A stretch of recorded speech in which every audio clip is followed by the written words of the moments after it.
Welcome to Stop Overthinking, the podcast for overthinkers, people pleasers, and perfectionists who want to feel calm and confident enough to handle whatever life sends your way. I'm your host, Kristen, a women's life and mindset coach, lifelong educator, and recovering perfectionist. Welcome back to another episode of the Stop Overthinking podcast. Today, we are talking about when you are feeling frustrated. I am recording this just a few days before the election period in the United States, and there are a lot of people feeling heightened emotions and frustration. Beyond elections, of course, frustration is one of the most common things that we deal with on a day-to-day basis. All right, diving in. I'm going to start with an example just to give some context. So last week, I was sitting in the living room, reading some background material for work, taking notes. It's quiet. It's my favorite room in the house. I'm comfortable. My son comes in and sits in a recliner across the room, and he starts watching some videos, YouTube, TikTok, whatever. And my kids know, I can't handle the sound of their videos when I'm trying to concentrate. This is not new information for them. So I ask him, hey, turn it off, mute it, whatever, get your earbuds. And he doesn't want to get up, doesn't want to get his earbuds, and he turns it down for about a minute. And then he apparently can't hear it and turns it back up again. So now I'm feeling frustrated because it was quiet. I was getting work done. I was looking forward to another hour of uninterrupted time. I'm thinking my son could just go to his room. He can go to the TV room. He can put in his earbuds. And so now he's annoying me and I'm feeling frustrated. And frustration comes from unmet expectations. So we have our current situation, and along with that, we have past experiences, generally that time of day, it's quiet in my living room, uninterrupted time to get my work done. Not to have to stop and start and remind my teenage son for however many times to be quiet.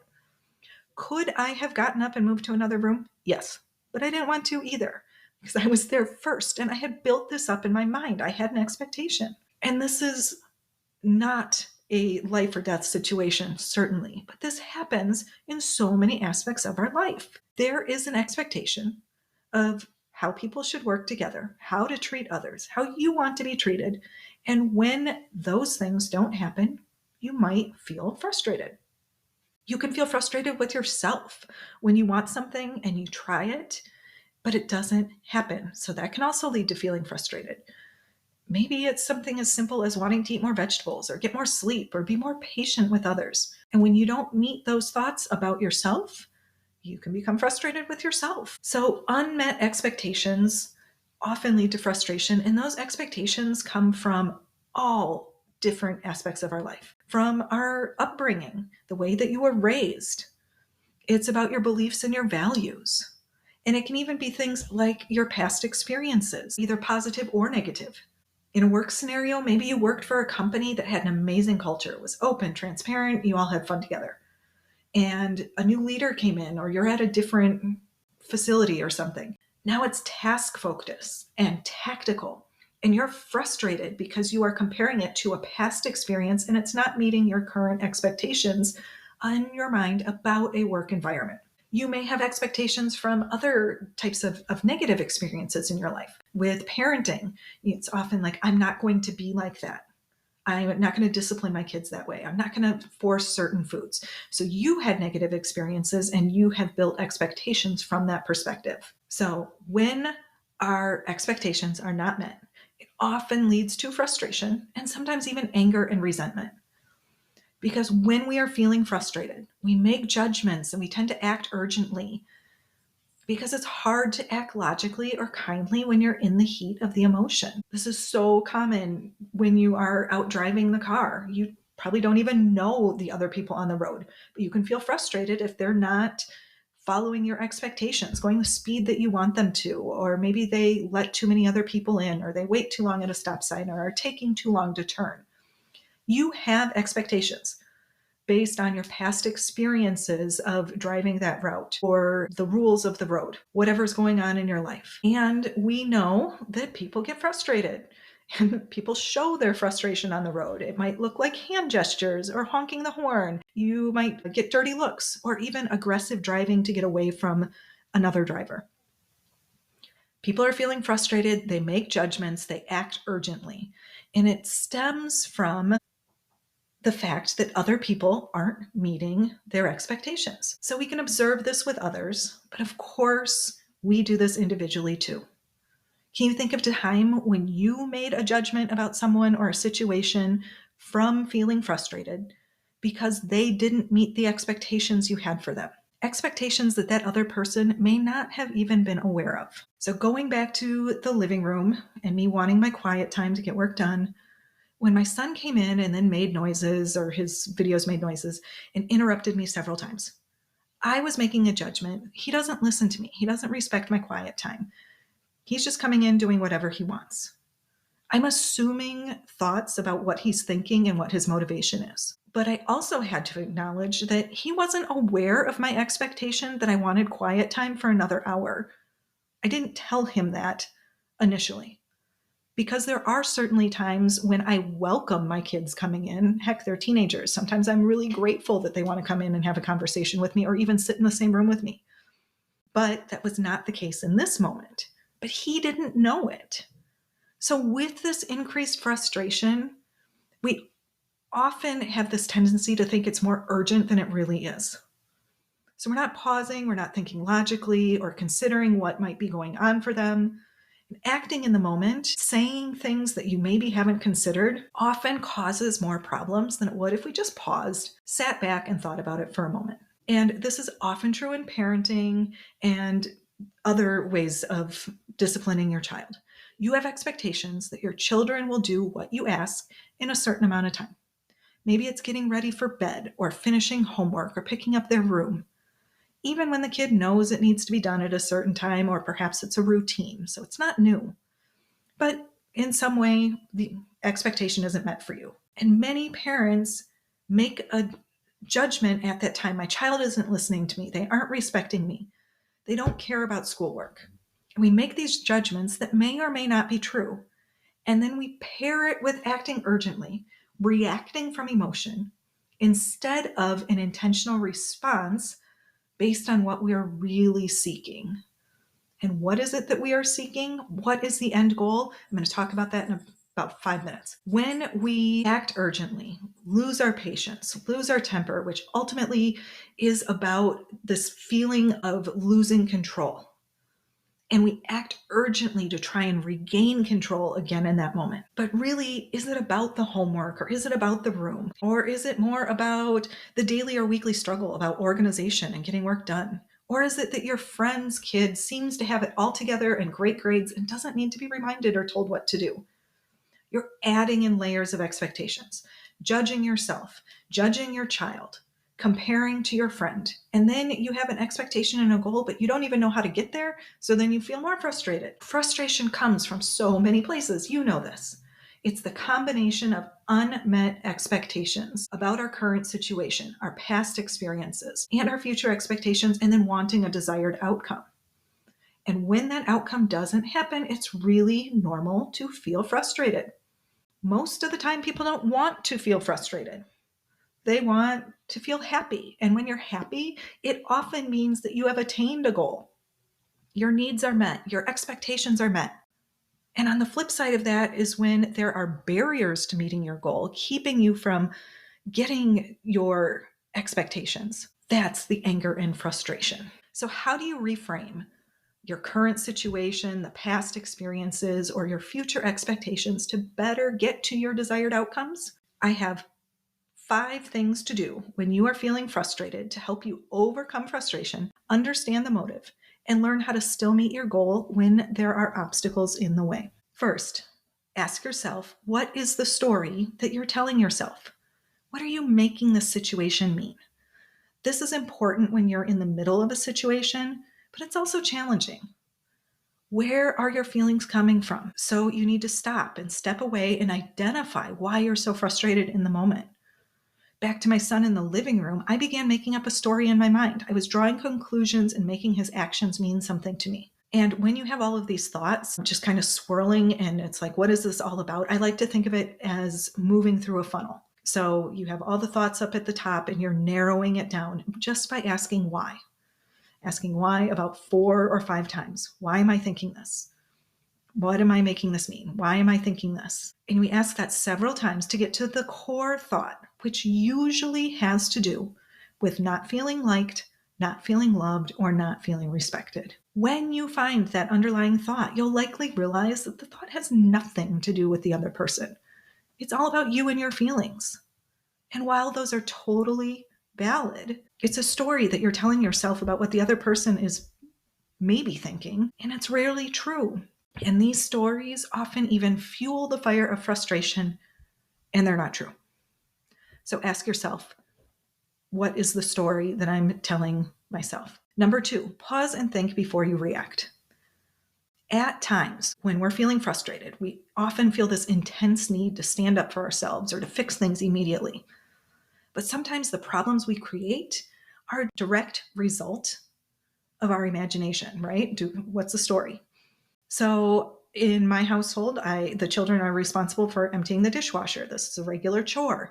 They have a short timeline to get it done, like an hour when the cycle is done, because otherwise dirty dishes pile up in the sink, and I can't stand that. Everybody knows this.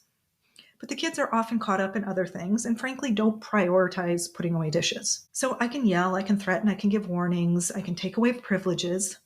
And I'm not saying that we shouldn't have expectations and timelines for our kids. But it's also important to pause and think about what you are going to say, how you're going to say it, and does this lead to the end result you desire?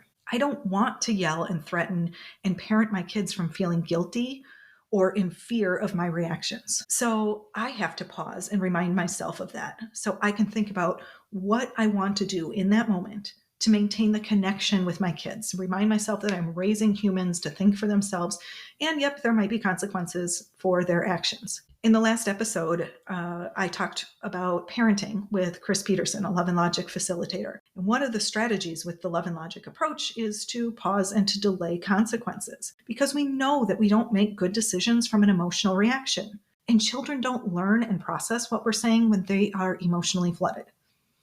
So allowing a pause to think and to consider, and this might be 30 seconds or 1 day or 1 week, but it takes away the urgency of acting in the moment. And while there are moments when time is of the essence, you still have the ability to pause and think about what kind of parent you want to be, how you want to respond rather than to react. I think this is crucial as a parent and as a former teacher and a high school coach.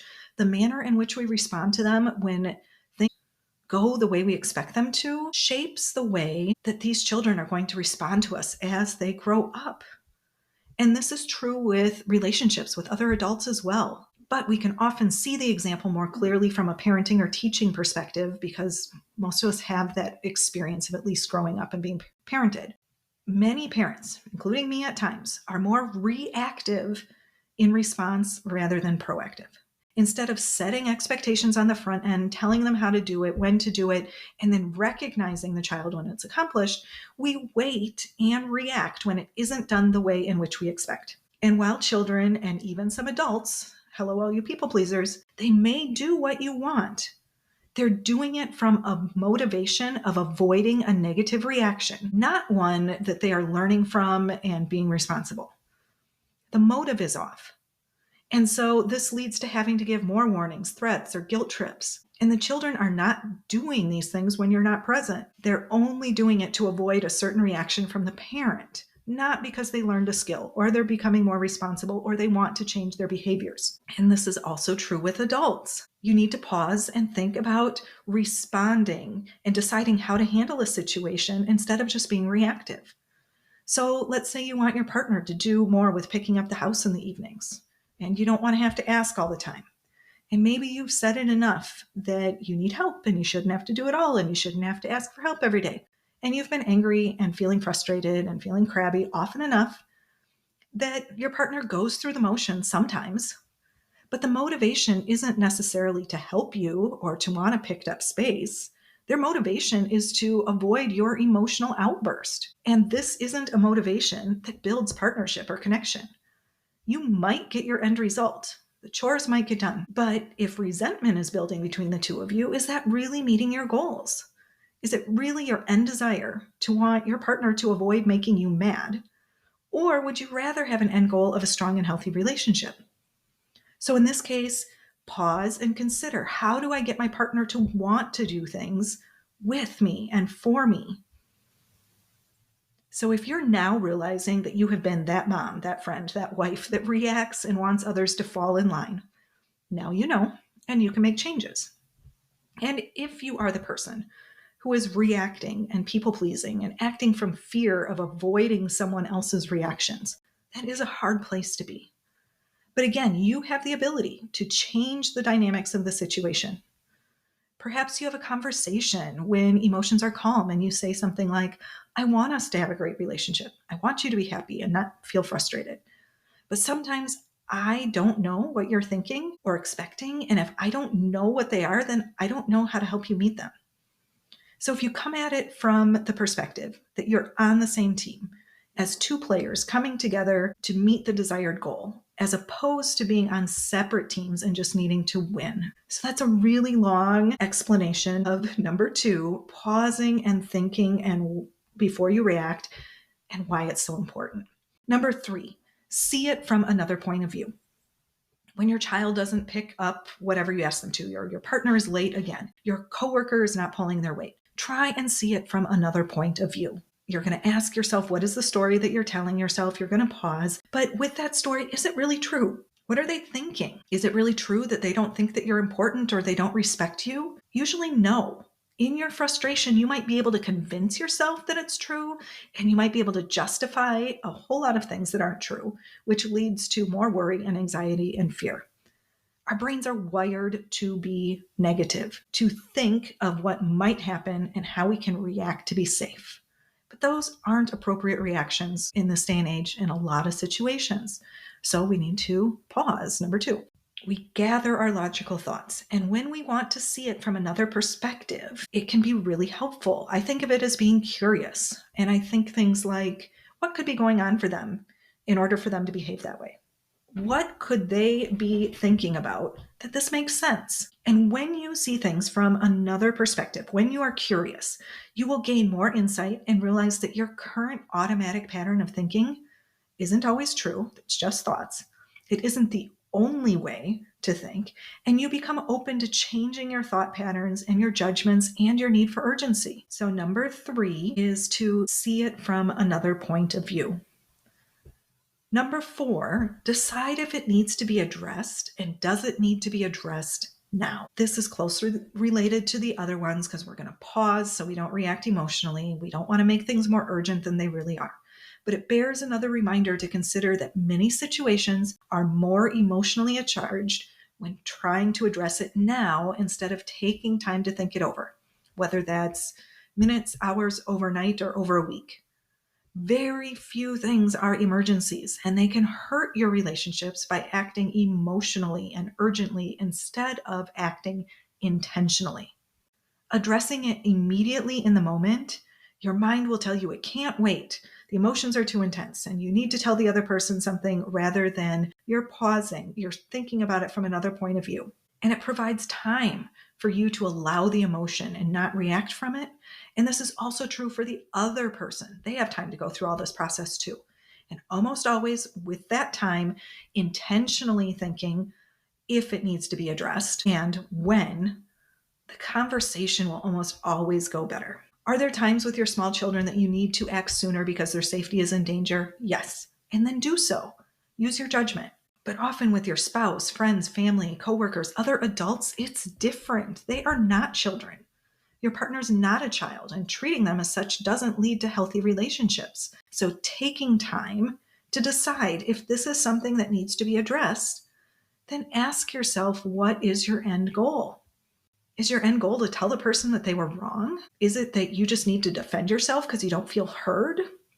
Those conversations generally don't go well. But if your end goal is to be closer or to find compromise, that's a great goal. And like with my teens, my goal is often connection. So that is going to guide my conversation in terms of when to address it so that I'm not emotionally reacting, that I've had time to consider it from another point of view, that they've had time to calm down, whatever that is. So what is your end goal, and does it need to be addressed right now?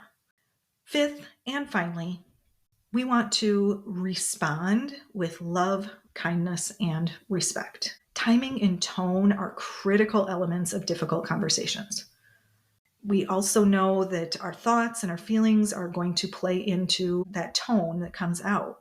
And often all of this just gets lost. People are unkind, they're defensive, they're critical and judgmental. And yet, when a person acts that way to you, you don't have to follow them.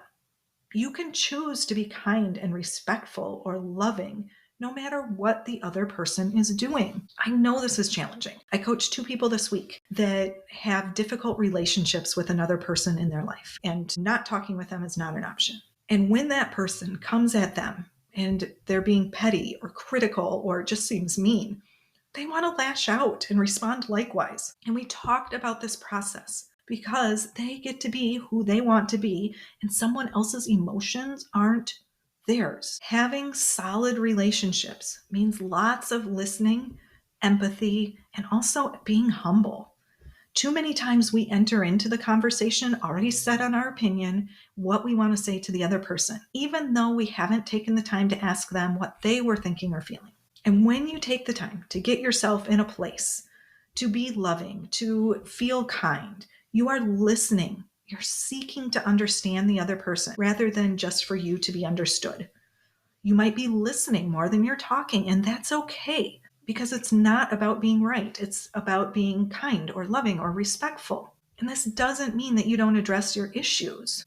You've gone through the other process. You decide that you need to address it. This one is how you go about it. If it's your child, getting down at eye level with them and asking questions and talking to them shows them that you value them more than yelling at them from across the house.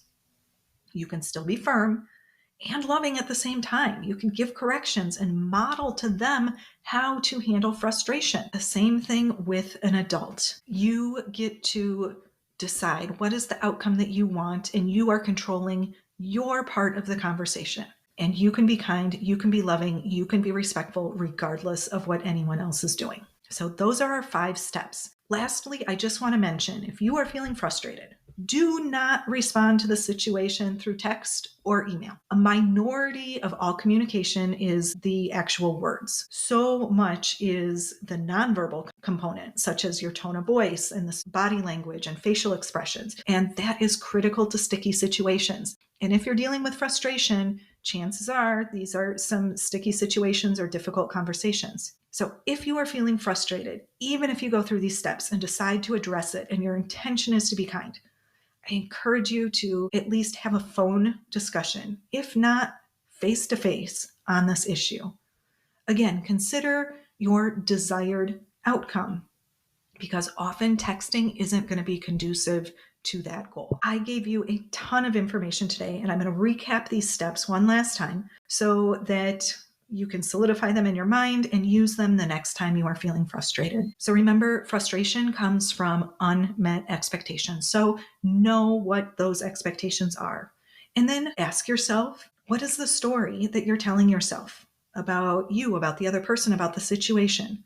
For clarity and perspective, recognize this is a story and that your thoughts might not be true. And then we're going to pause and think before we respond. And part of that thinking, part of that pausing, we want to see it from another point of view. Be curious. And again, question, these are my thoughts. Are they really true? Then we're going to consider, does it need to be addressed at all? And does it need to be addressed now or when? There are very few emergencies. And if the relationship is important, take time to decide when you're going to have that conversation. And when you have that conversation, you are responding with love and kindness and respect, even if the other person is not. So if you found this helpful today, please share it with a friend or on your social media so that others can listen as well. Have a great week, and I'll talk to you next time. Thank you for listening to the Stop Overthinking podcast with Kristen Odegaard. If you enjoyed this episode, please share it with someone else who would benefit from the message. To learn more about working with me and links to social media and free resources, head over to my website, coachwithkristen.com. That's Kristen spelled Kristen. Be sure to subscribe to the podcast so you don't miss future episodes. Have a great week.